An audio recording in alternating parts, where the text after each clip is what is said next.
अब आपको सॉल्ट दिया गया, सॉल्ट लेने के बाद आपको डाइल्यूट सल्फ्यूरिक एसिड ग्रुप से स्टार्ट करना है। सबसे पहले कहां से करेंगे? डाइल्यूट सल्फ्यूरिक एसिड से स्टार्ट करेंगे आप।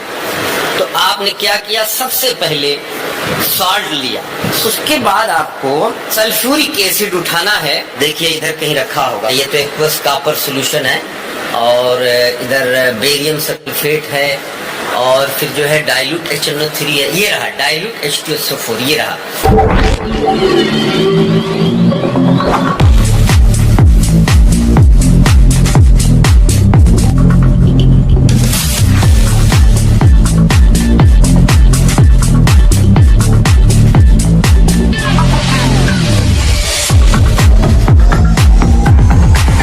You are present, then write down present.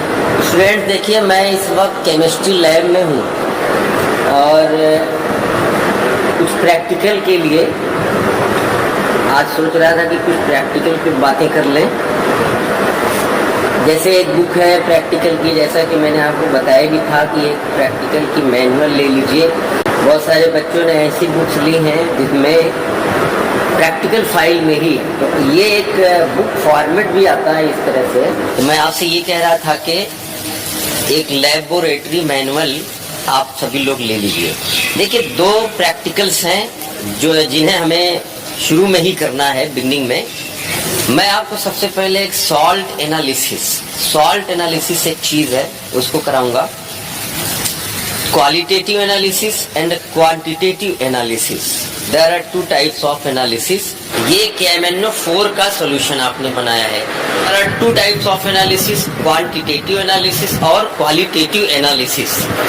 तो हम पहले क्वालिटेटिव एनालिसिस करेंगे। क्वालिटेटिव एनालिसिस में सिर्फ ये बताना होता है कौन सा कंपोनेंट प्रेजेंट है, सिर्फ इस बात का पता करना होता है। और क्वांटिटेटिव एनालिसिस में आपको ये भी बताना होता है कि वो प्रेजेंट है तो कितना प्रेजेंट है। तो आइए थोड़ा सा हम देखते हैं क्वालिटेटिव एनालिसिस में। तो क्वालिटेटिव एनालिसिस में आपको सॉल्ट दिए जाएंगे।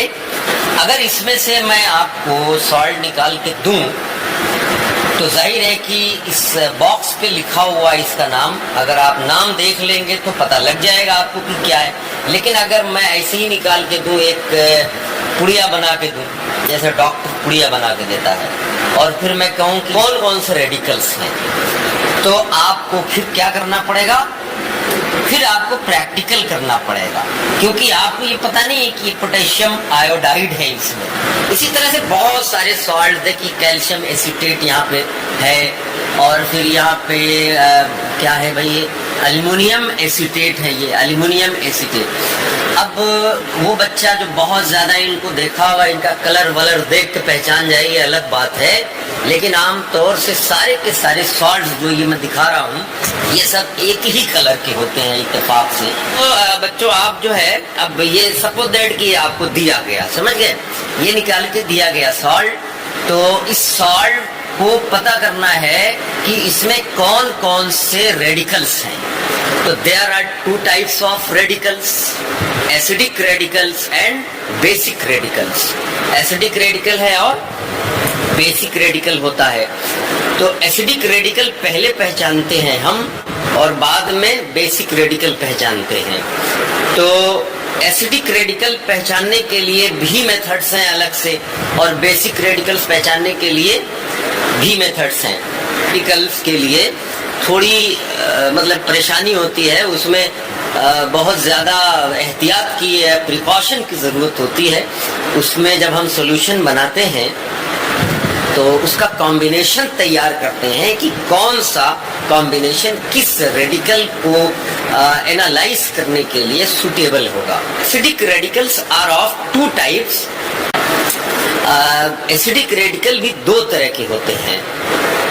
क्वालिटेटिव एनालिसिस का मतलब बस अभी मैं जो दिखा रहा था कि उसमें आपको बस बताना ये है कि मतलब क्या है। जैसे ये देखिए, ये लिखा हुआ बेरियम क्लोराइड लिखा हुआ है, तो बेरियम क्लोराइड में बेसिक रेडिकल आमतौर से लेफ्ट हैंड साइड पे लिखा जाता है और acidic radical right hand side पर लिखा जाता है।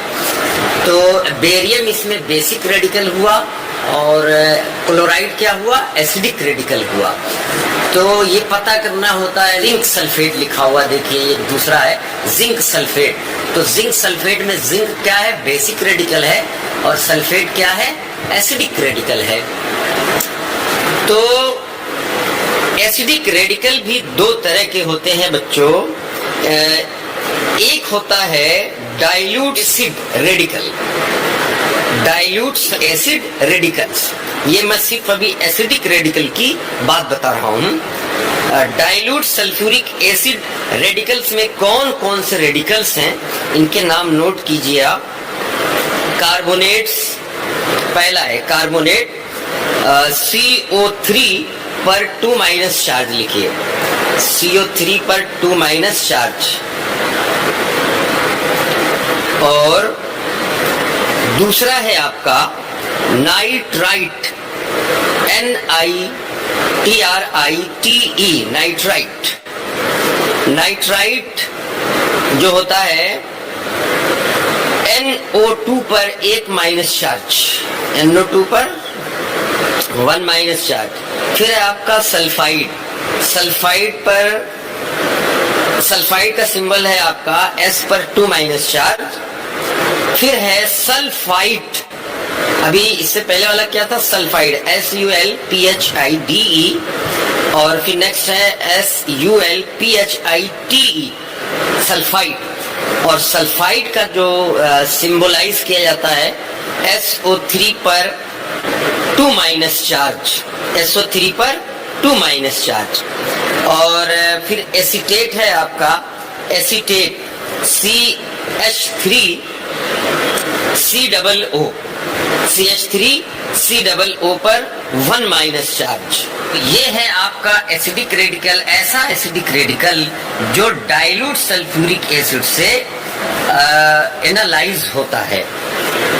अब हम कंसंट्रेटेड से एनालाइज होने वाले एसिडिक रेडिकल की बात करेंगे।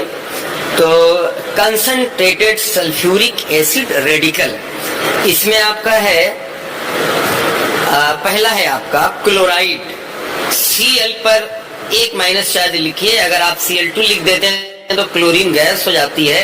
क्लोराइड अगर लिखना है तो Cl बनाकर उस पर 1- चार्ज लिखे तो ये रेडिकल हो जाएगा।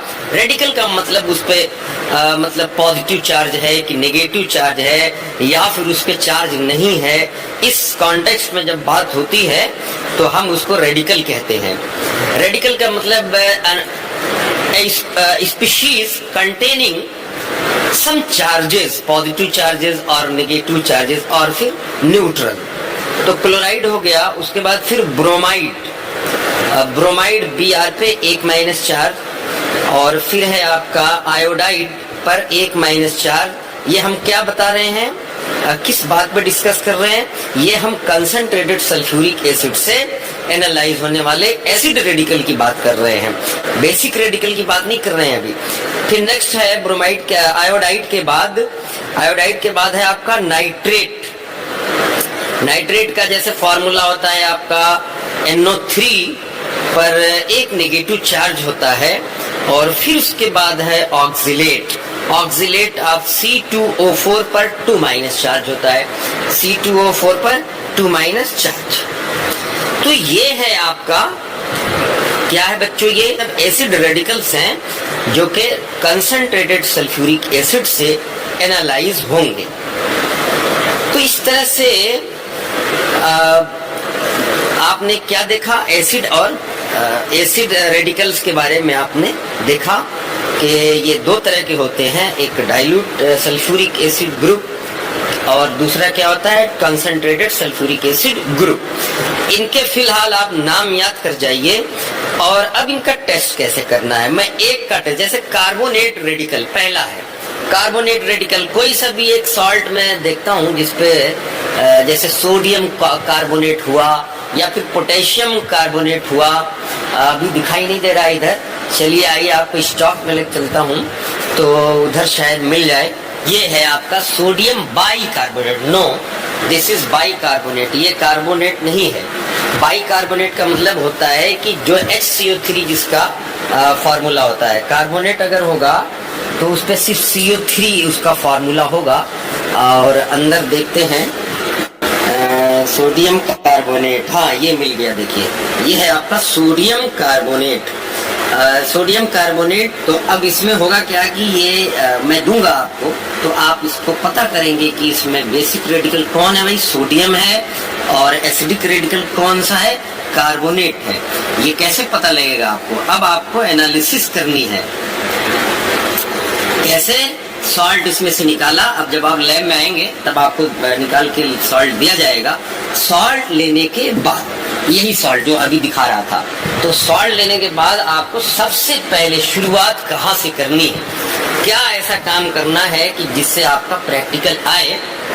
तो अब आपको सॉल्ट दिया गया, और सॉल्ट लेने के बाद आपको डाइल्यूट सल्फ्यूरिक एसिड ग्रुप से स्टार्ट करना है। सबसे पहले कहां से करेंगे? डाइल्यूट सल्फ्यूरिक एसिड से स्टार्ट करेंगे आप। तो आपने क्या किया, सबसे पहले सॉल्ट लिया, उसके बाद आपको सल्फ्यूरिक एसिड उठाना है। देखिए इधर कहीं रखा होगा, ये तो एक्वस कॉपर सोल्यूशन है, और इधर बेरियम सल्फेट है, और फिर जो है डाइल्यूट HNO3 है, ये रहा डाइल्यूट H2SO4, ये रहा डाइल्यूट H2SO4 लेना है। एसिड है तो बहुत ही प्रिकॉशन के साथ लेना है। Chemistry lab is very risky lab, तो इस बात का ख्याल रखना है आपको। तो इसमें से लेने के बाद पानी लेना है, थोड़ा सा उबाल देना है। अच्छा, अब एक सवाल पूछा जाता है आमतौर से, आप कि ये बताओ कि पानी में एसिड मिलाओगे या फिर एसिड में पानी मिलाओगे? दो बातें हैं, पानी रखिए, इस एसिड को उठाइए, उस पानी में डालिए, या फिर ये एसिड है कहीं निकाल लीजिए और उसमें पानी डालिए। तो मतलब कौन सा तरीका सही रहेगा? This is very risky to drop water to dilute sulphuric acid और कंसंट्रेटेड सल्फ्यूरिक एसिड। मतलब एसिड में पानी को नहीं मिलाना चाहिए, हाइड्रेशन इंथैल्पी बहुत ज्यादा होती है वाटर की, आपका हाथ जला देगी। हमेशा पानी में एसिड मिलाना है, आपको पानी में एसिड मिलाना है। तो ये आपने लिया, और बनाने के बाद इसका सॉल्यूशन, मतलब वाटर में ये डाइल्यूट एसिड डाला, उसके बाद थोड़ा सा मतलब उबाल दिया, उसके बाद फिर क्या करेंगे? टेस्ट ट्यूब में लिया आपने, पहले सॉल्ट उस टेस्ट ट्यूब में रख लीजिए, नीचे को टेस्ट ट्यूब में आप सॉल्ट भर लीजिए और उसके बाद वो डाल दीजिए। तो इफरवेसेंस के साथ अगर गैस निकलती है तो इसका मतलब ये है कि कार्बोनेट हो सकता है। अब उसको चूने के पानी में लेकर जाइए और चूने का पानी मिल्की कलर हो जाए अगर, तो कंफर्म हो जाता है कि वो कार्बोनेट रेडिकल ही। तो एक बार आपको एक संभावना व्यक्त करनी है, आपको लिखना है मे बी, हो सकता है, मतलब हमें ये आशा है, हमारी उम्मीद है, हम एक्सपेक्ट करते हैं कि कार्बोनेट रेडिकल हो सकता है। लेकिन जब उसको मिल्की पूरी तरह से हो जाए, गैस को जो गैस निकल रही है इफरवेसेंस के साथ, कौन सी गैस है? कार्बन डाइऑक्साइड गैस है वो। जब वो मिल्की जब वो चूने के पानी में कैल्शियम हाइड्रोक्साइड में डाली जाएगी तो कैल्शियम कार्बोनेट बना लेगी, और इससे कंफर्म हो जाएगा कि ये मतलब क्या है, कार्बोनेट है। तो बच्चों देखो, आज बहुत लंबी क्लास अभी हो जाएगी, तो आज के लिए इतना ही। अब इस पे जो मैंने बताया है इस पे गौर कीजिए, जब आप आएंगे तो प्रैक्टिकल कराएंगे।